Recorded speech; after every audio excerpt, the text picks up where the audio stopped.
Ապրում եմ Վարձով 3 երեխաներիս հետ այս բնակարանում, սեփական տունն է, ինքը տեսնում եք, վատ կենցաղային դժվար ծանր պայմաններում եմ ապրում, մեծացնում եմ 3 երեխաներիս անչափահաս միայնակ, քանի որ ամուսինս հետս չի, Ռուսաստանա գնացել ու էլ չի վերադարձել, արդեն քանի տարի է։ Շուրջ 1 ամիս առաջ հրապարակված այս տեսանյութի արձագանքները շատ էին։ Աննայի սոցիալական վիճակը շատերին անհանգստացրեց։ Անհանգստացածներից մեկն էլ Աննայի ամուսինն էր, նրա 3 փոքրիկների հայրը, ով թողել էր ընտանիքն ու մեկնել Հայաստանից։ Անկախ ամեն ինչից, Աննայի արդյունքները նաև նրա վրա էին ազդել։ Ընկերուհի կամ բարեկամ իրենց հագած երեխաների շորերով տենց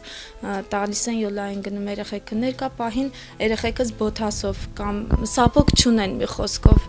բոթասով աշնանային բոթասով է գնում դպրոց գալիս երեխես շատ չգիտեմ ի վիճակ այ մի նկարի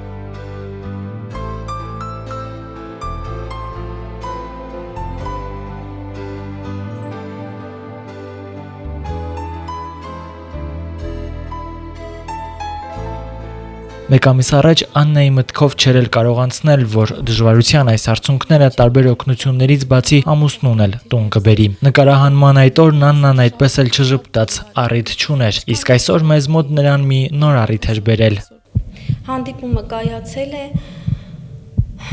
միացումն էլ երևի ետևում է, արդեն կկայանա։ Իսկ դուք ստեղծեք խոսքը։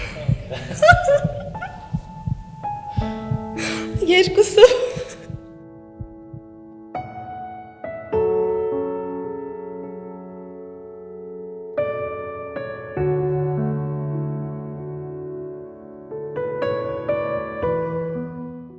Առաջին հանդիպումը բնականաբար ես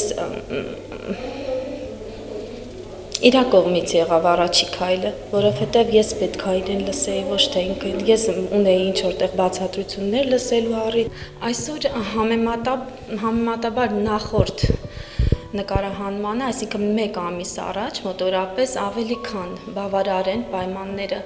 քան այն ժամանակ։ Եվ Աննային եւ նրա ամուսնուն Հայաստանում աշխատանքի խոստում են տվել։ Ընտանիքը 3 փոքրիկների հետ պատրաստվում է ավելի հարմարավետ տուն տեղափոխվել։ Նախկին Վարձով տան ֆինանսական պարտքերը որոշ չափով մարվել են, բայց դեռ ամեն դժվարություն չէ, որ լուծված է։ Աննային օգնել են նաեւ բանկային հաշվեհամար բացել։ Ասում է Հայաստանից դուրս գտնվողներից շատերն են փորձել գումարով օգնել, հաշվեհամար չունենալու պատճառով փոխանցումներ չի կատարվել։